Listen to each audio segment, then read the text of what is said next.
దేవస్థానం.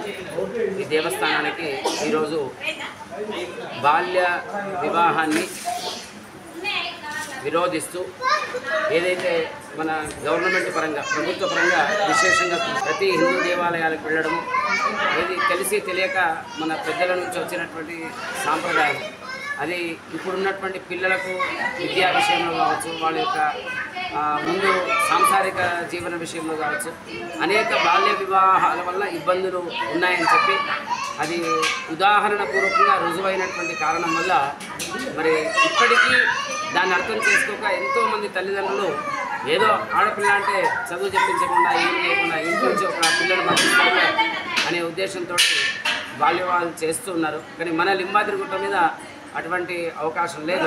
ఎందుకు ఒక ప్రభుత్వ నిర్ణయాలను గౌరవిస్తూ లింబాద్రి లక్ష్మీనరసింహస్వామి వారి యొక్క దేవస్థానం ఇక్కడ ఉన్నటువంటి అర్చకులు కావచ్చు, అంతేకాకుండా ఇక్కడ ఉన్నటువంటి మన చైర్మన్ గారు నమ్మి పారసారథి గారు కావచ్చు సనాతనంగా ఎప్పుడూ ఇప్పటి వరకు బాల్య వివాహాలు చేసినటువంటి దాఖలాలు లేవు.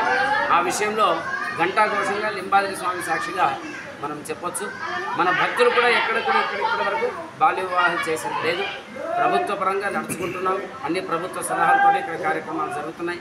మేము కూడా లక్ష్మీనరసింహస్వామి వారి యొక్క దేవస్థానం నుంచి మన భక్తులందరికీ ఆశీర్వదిస్తూ పిల్లలకు విద్యాబుద్ధులు నేర్పండి. అతి చిన్నతనంలోనే వివాహము పిల్లలు అంటే వాళ్ళ సగం వయసు కూడా కాదు, 40-50 ఏళ్ళకే వాళ్ళకి ముసలితనం వచ్చేస్తుంది.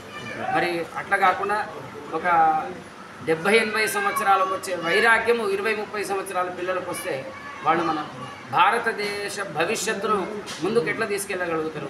మరి ఇది చాలా ఇప్పుడున్నటువంటి కాల పరిస్థితుల్లో చాలా విరుద్ధమైనటువంటి నిర్ణయాలు. కాబట్టి తప్పక ఇదొక స్వామివారి యొక్క ఆజ్ఞగా మీరందరూ భావించి ప్రభుత్వం చేస్తున్నటువంటి ఈ దివ్యమైనటువంటి ప్రజాసేవలో మీరందరూ కూడా పాలు పంచుకొని ఒక దీక్షగా బాల్య వివాహాలను చేసుకోకుండా పిల్లలకు అక్షరాస్యత వాళ్ళు అనుకున్నటువంటి గోల్ రీచ్ అయ్యేట్టుగా అనేక సదుపాయాలు చేస్తూ పిల్లల భవిష్యత్తుకు మీరు ఆలోచించాలి. తదుపరి వాళ్ళకొక వివాహం చేసుకోవాలనేటువంటి ఆలోచన వచ్చినప్పుడు ఆ వివాహం అనేటువంటిది చాలా గొప్పది. అది అండర్స్టాండింగ్తో ఒక అనుసంధానంగా నడిచేటువంటిది.